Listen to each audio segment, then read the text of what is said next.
everyone, this is Sakshi and welcome back to my channel. I am first year MBBS student at GMC Chandrapur. Video का thumbnail तो आपने देखा ही होगा। NEET के लिए बस 3 महीने बचे हैं और अब हमें क्या करना चाहिए? तो भाई पढ़ाई ही करनी चाहिए, लेकिन कैसे करनी चाहिए, क्या क्या करना चाहिए और कब तक करना चाहिए, ये मैं आपको इस वीडियो में आगे बताऊंगी। तो वीडियो को एंड तक देखिए and don't miss out any point. आगे की 3 मंथ में हम जो भी प्रिपेयर करेंगे उसको हम 2 फेज में डिवाइड करेंगे। उसमें से सबसे पहला है रीडिंग फेज। वैसे तो नीट को 3 महीने और 10 दिन बाकी है, लेकिन आप 3 महीने ही मानकर चलिए और at this point of time आपको अपनी फाइनल रिवीजन स्टार्ट कर देनी है। इसमें आपको हर एक दिन ट्राई करना कि तीनों सब्जेक्ट्स कवर अप हो जाए। इसमें ऐसा कर सकते हैं कि आप सुबह को बायोलॉजी कर सकते हैं, फिर दोपहर को केमिस्ट्री और शाम तक फिजिक्स, या ऑर्डर इंटरचेंज कर सकते हैं अकॉर्डिंग टू योर विश। पर मेरे हिसाब से आपको तीनों सब्जेक्ट्स को हर एक दिन साथ में लेकर चलना पड़ेगा। तो इस रिवीजन में आप सिर्फ बुक रीडिंग करोगे, प्योरली रीडिंग। पेपर्स देने का आगे टाइम मिलेगा और ये रिवीजन आप ध्यान रखें कि मई के एंड तक या at max first week of June तक आप कंप्लीट कर लो। अब आप कहोगे कि इतना कम समय क्यों? तो वो इसलिए क्योंकि हमें हमेशा अपना टारगेट कंप्लीट करने के लिए लेस टाइम लिमिट देना चाहिए, ताकि वो टारगेट जल्द से जल्द, मतलब डिसाइडेड डेट तक नहीं पर कम से कम उसके थोड़ा ही बाद हो जाए। जैसे फॉर एग्जाम्पल अगर आपने टारगेट अगर मई के एंड तक का सेट किया है तो आपका portion around first week of June या एट मैक्स मिड जून तक तो हो ही जाएगा। हम खुद को जितना ज्यादा टाइम देंगे उतना ही लेजी और स्लो एक्ट करेंगे। इसलिए ध्यान रखिए कि अपना टारगेट हमेशा एक टाइम लिमिट में सेट करें। अब आपको लग रहा होगा कि इतना बड़ा सिलेबस जिसमें 11, 12 भी कवर करना है वो 1 महीने के अंदर कैसे होगा? तो देखिए, I think there are around 98 to 99 chapters total तीनों सब्जेक्ट्स के मिला के। एंड अगर आप 3 सब्जेक्ट्स डेली करते हो तो 99 divided by 3 is 33, which means you have 1 month in your hand. उससे ज्यादा ही है फिलहाल तो it's really possible if you think so. अगर इसमें भी आपको सिंपली बुक रीडिंग करनी है तो ऐसे कौन से टॉपिक्स हैं जिनको हमें बिल्कुल नेग्लेक्ट नहीं करना है, या फिर सब्जेक्ट वाइज रिवीजन को अप्रोच कैसे करें? तो इसके लिए सबसे पहले तो आता है केमिस्ट्री। इसमें है इनऑर्गेनिक, ऑर्गेनिक और फिजिकल केमिस्ट्री। इनऑर्गेनिक तो रट्टा मारने वाली चीज ही होती है। ऑर्गेनिक में थोड़ा कॉन्सेप्ट लगता है, मतलब रिएक्शंस बनाने पड़ते हैं। और फिजिकल केमिस्ट्री तो फिजिक्स जैसा ही फॉर्मूला बेस्ड है।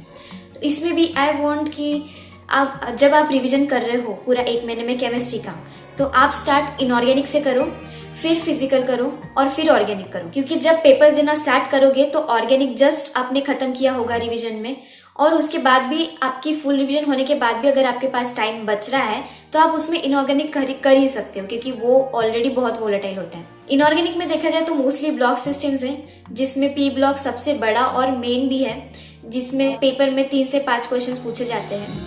तो आई वोंट सजेस्ट कि आप इस चैप्टर को अभी स्किप कीजिए। Another very important and basic chapter is chemical bonding. इसमें से भी क्वेश्चंस काफी पूछे जाते हैं पेपर में। ऑल इन ऑल ऑर्गेनिक और इनऑर्गेनिक के कुछ हाईलाइटेड पॉइंट्स ये रहे।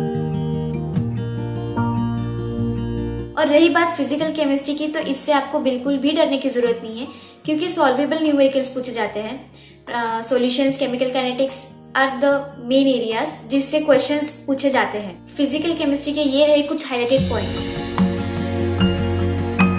ये पूरी रिवीजन करते वक्त आपको एक बात का ध्यान रखना है कि एनसीईआरटी के बाहर का कुछ भी नया, कुछ भी एक्स्ट्रा आपको बिल्कुल भी नहीं पढ़ना है। और केमिस्ट्री की एनसीईआरटी वैसे लोगों को डाउट होता है पढ़नी चाहिए या नहीं पढ़नी चाहिए, बट केमिस्ट्री की भी एनसीईआरटी उतनी ही इंपॉर्टेंट है, वो भी पढ़नी चाहिए। कभी कभी डायरेक्ट क्वेश्चंस भी लाइन टू लाइन आ जाते हैं पेपर में। अब आता है फिजिक्स की ओर। फिजिक्स में थ्योरी कम रहती है और न्यूमेरिकल ज्यादा होते हैं, और न्यूमेरिकल सॉल्व करने के लिए हमें फॉर्मूले याद होना चाहिए। तो अभी इस वक्त आपको फॉर्मूले याद करने के लिए आप एक चैप्टर से जितने ज्यादा फॉर्मूले निकाल सकते हो उतने निकाल लीजिए, पेज पर लिख दीजिए और उन्हें उसी वक्त याद कर लीजिए। और इन्हें रोज देखा कीजिए, रात को सोने से पहले और सुबह उठने के बाद।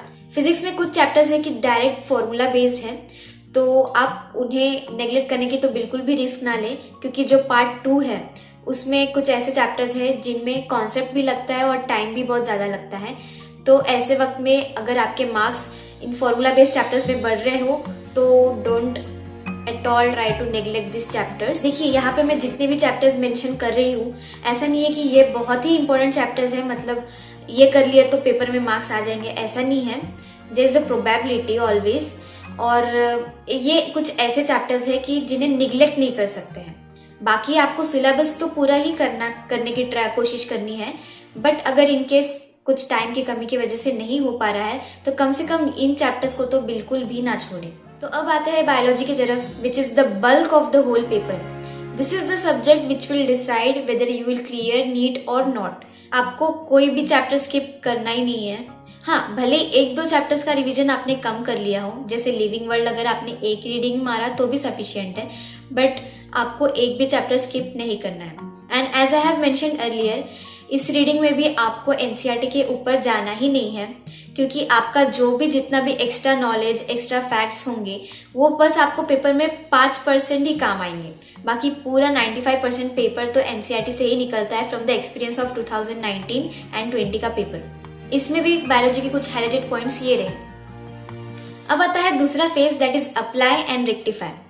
अब ठीक है, हमने रिवीजन वगैरह तो कर लिया है, सब रीडिंग तो हो गया है, अब इसको हमें अप्लाई करना है और अपनी गलतियां करके उन्हें सुधारना है। अब इस फेज को प्रॉपरली फंक्शन करने के लिए you have to make sure कि आप अपना रिवीजन मई एंडिंग तक या at max first week of June तक कंप्लीट कर लो। इसके बाद आपको डायरेक्ट पेपर्स देना स्टार्ट करना है, वो भी पार्ट वाइज नहीं, फुल लेंथ पेपर्स। आपके इंस्टीट्यूट के अगर पेपर्स हो रहे हैं तो अच्छी बात है, वरना आपका फर्स्ट डिवीजन होने के बाद you can join the online test series. अब पेपर देने की इतनी जल्दी क्यों? तो इसके दो वजह है। सबसे पहले तो ये कि आपको पहले ही पेपर में 600 प्लस नहीं आने वाले। इनफैक्ट पहले पेपर में तो आपको समझेगा भी नहीं कि आपके साथ क्या हो रहा है। तो ये जो 600 प्लस और उसके आगे की जो लेवल है वो बहुत स्लोली ग्रेजुअली आती है, तो इसलिए इसको टाइम देना पड़ता है, and that's why we have to start a little early. उसका सेकेंड रीजन है कि अब हमने पढ़ तो लिया है, मतलब जितना भी हमें दिया गया था 11-12 सिलेबस पूरा कर तो लिया है, लेकिन हमें अब याद कितना आ रहा है और जितना भी याद आ रहा है वो सही है या नहीं। जाहिर सी बात है, अगर सिलेबस इतना बड़ा हो तो हम गलतियां तो करेंगे ही।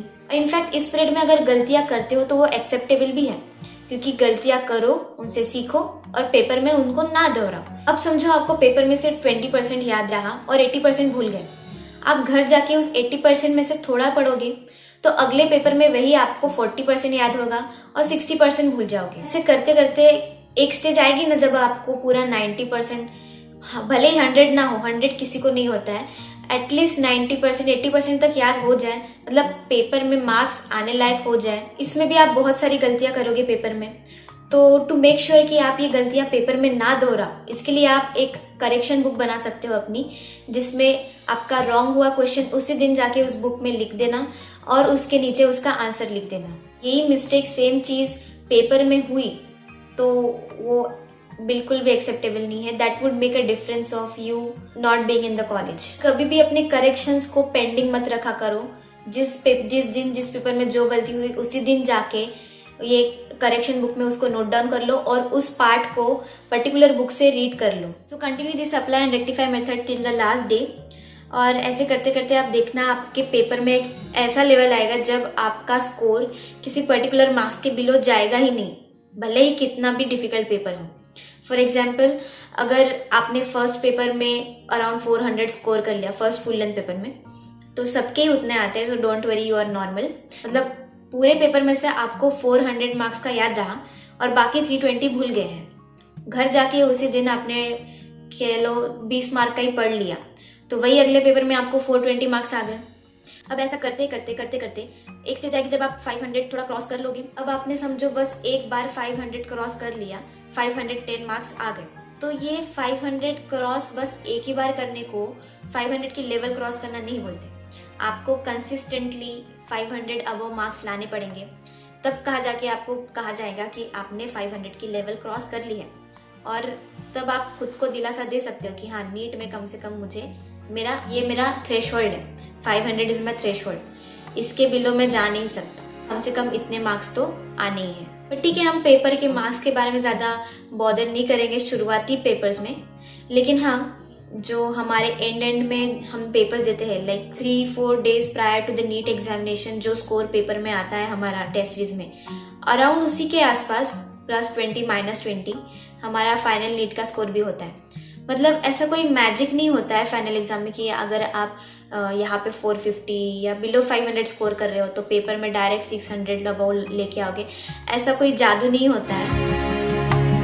ये सारी चीज़ें अगर टाइम पे होनी है, ठीक से होनी है, तो इसके लिए बहुत ज़रूरी है आपका फोकस रहना, टाइम टेबल बनाया है तो उसे फॉलो करना, टारगेट सेट करना, सोशल मीडिया से दूर रहना एंड या मोस्ट इम्पोर्टेंटली हेल्दी रहना। इस पीरियड में आप जितना हेल्दी रहोगे सोशली, मेंटली, फिजिकली, उतनी पढ़ाई अच्छी से होगी। और आई वोंट से कि आप अपने कंफर्ट लेवल से बाहर निकल कर पढ़ाई करो। आपको जब मन करता है, जैसे ड्यूरेशन में मन करता है, अगर सुबह उठना है तो सुबह उठिए, रात को जागना है तो रात को जागिए, पर अभी रिस्क नहीं लेना है बॉस। अभी हमें सेफ प्ले करना है, रिस्क लेने का टाइम आएगा आगे। खुद को अंडर एस्टिमेट भी नहीं करना है और ओवर कॉन्फिडेंस भी नहीं जताना है। ट्रस्ट मी व्हेन आई से this, I am a first year MBBS student at GMC Chandrapur. It reflects back another level of happiness and satisfaction on my face, and I do know that you all want to feel the same.